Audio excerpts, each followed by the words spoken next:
मित्रांनो, ब्रह्मांड नायक बाळूमामांचे व्हिडिओ आपण बनवत आहोत. ते सगळे आता मराठीमधून आहेत. ही माहिती व हे सर्व व्हिडिओ कन्नड भाषिकापर्यंत, हिंदी भाषिकापर्यंत आणि इंग्रजी भाषिकापर्यंत आपल्याला पोहोचवायचे आहे. म्हणूनच या सगळ्या व्हिडिओंचे डबिंग करावयाचे आहे. 1000हूनही अधिक व्हिडिओंचे डबिंग करणे मला एकट्याला शक्य होणार नाही. त्यामुळे तुम्ही सुद्धा या कार्यामध्ये मदत करू शकता. खाली गुगल पे व फोनपे नंबर दिलेला आहे. मामांच्या या कार्यात आपलाही सहभाग नोंदवा. बोला बोला बाळूमामांच्या नावानं चांगलं. बाळू मामा मी शरण आलो तुझ्या पाया. लखमापूरमध्ये पोहोचलो आहे आम्ही आणि हे मागं जे बघत आहे तुम्ही मागं हे विलासराव पाटलांचं घर आहे लखमापूरच्या. त्यांचं दुकान आहे इथं. आणि विलासराव पाटलांच्या विषयी सांगायचं असेल तर मागं आपल्या चॅनलवर एक व्हिडिओ आला आहे आणि त्यामध्ये त्यांनी सगळं आपलं प्रवचन सांगितलं आहे. अगदी अध्यात्मातली मोठी व्यक्ती, मोठं नाव आपल्या गगनबावडा तालुक्यातलं अध्यात्मातलं. आणि गगनबावडा तालुक्यामध्ये सगळा जो वारकरी संप्रदाय आणायचं काम जर कोणी केलं असेल तर ते विलासराव पाटलांनी. त्यांना घेऊन आपण आता इथून पुढे जाणार आहोत. सांग बरं, बाळूमामांच्या नावानं सांग. मित्रांनो, हे सगळे शेती त्यांचेच आणि त्यांच्या घरी विठ्ठलाचं मंदिर त्यांनी उभा केलं आहे. आणि सगळा संप्रदाय, वारकरी संप्रदाय, परवाच त्यांच्या मंदिराचा वर्धापन दिन आणि हरनाम सप्ताह झाला. तर असे विलास पाटील महाराज, त्यांना घेऊनच आपण पुढे जाणार आहे. पप्पांना यायला सांगा पुढं, मी निघतो. हां, यायला सांगा आठवण.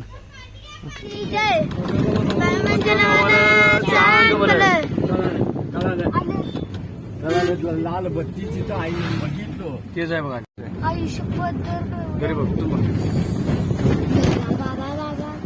बघितल्या तरी कसे आहे मागच्या आम्ही आता लय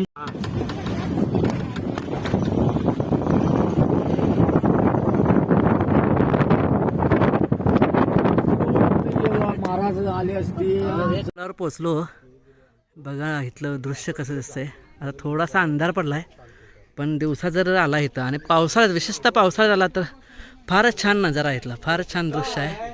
इकडे भुईबावडा घाट दिसतोय समोर तुम्हाला. इकडं हे समोर दिसतं भुईबावडा घाट आहे. पुढे बघा किती मोठे खोल दरी आहेत. आणि हे एंट्रन्स आहे इथं, ह्या मठाचा एंट्रन्स खाली. आणि आपण गगनबावड्यातून येतो, गगनबावडा गावातून, ते इथून ह्या रोडने येतो. आता इथे गाडी दिसत असेल तुम्हाला, इथं येते ह्या रोडने असं येतो. इकडं खोल दरी आहे आणि इकडं चढ डोंगर आहे इकडं. आणि इकडं तुम्हाला दाखवतो ह्या साईडला. मित्रांनो, ह्या साईडला आहे तर कोकणचा घाट आहे, म्हणजे कोकणात जाणारा घाट, गोव्याला जाणारा घाट, तो इथं आहे. याला करोळ घाट असं नाव आहे. हे बघा, इथून जे वाहनं तुम्हाला दिसतात, फार मोठाच्या मोठा घाट आहे. वर जाऊन तुम्हाला तिथून त्या ठिकाणाहून तुम्हाला आता दाखवतो तो घाट कसा दिसतो. इथं जर अर्धाच घाट दिसायला आहे, पण खरंच खूप सुंदर आहे. तुम्ही खरंच एकदा या पावसाळ्यामध्ये. आणि फक्त हे बघायसाठी नव्हे तर महाराजांची काय प्रचिती तुम्हाला आहे येते ते बघायला खरोखर या. महाराजांचं स्थान आणि महात्म्य फार मोठं आहे. आणि खरोखरच यूट्यूबवर सुद्धा व्हिडिओ भरपूर आहेत महाराजांचे, ते सुद्धा तुम्ही बघा. आणि मेजर मामांना आज आम्ही पहिल्यांदा घेऊन आलो इकडं. पहिल्यांदाच येत आहेत मेजर मामा. पाय धुतलं खरंच, ते पाय धुतल्यावरती ते पाणी त्यांनी प्यायलं. परत त्यांच्याबरोबर दोघं चौघं 5 जण शिष्य म्हणून म्हणायसारखं होतं.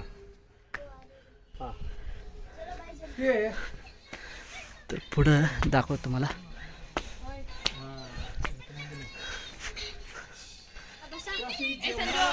हे दुसरं गेट, दुसरा दरवाजा इथं आहे. इथून खरं म्हणजे आश्रमाचा दरवाजा. आणि घाट दाखवतो तुम्हाला आता.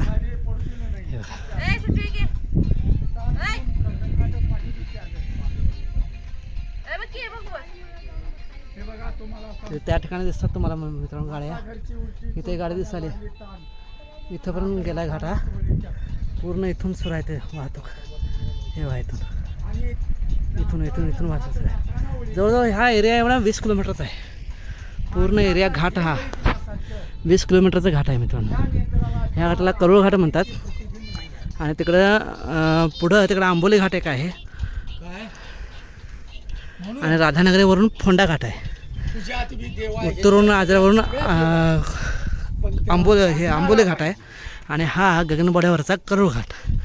तर ह्या 3 मार्गाने तुम्ही जाऊ शकता. आणखीन एक घाट आहे, आणखीन एक मधून गारगोटीवरून वाट आहे. ते कुणाला कुठल्या मार्ग आहे ते माहीत असेल तर कमेंटमध्ये सांगा. चला निघूया आपण. मित्रांनो शिवमनं पण एक चॅनल सुरू केलं आहे, ते चॅनलला हे बघा शूट करतो आहे, तर ते चॅनलसुद्धा सबस्क्राईब करा. मी येतो वर इथं ह्या कोपऱ्यात नाही या कोपऱ्यात तुम्हाला लिंक देतो, ते जरूर सबस्क्राईब करा.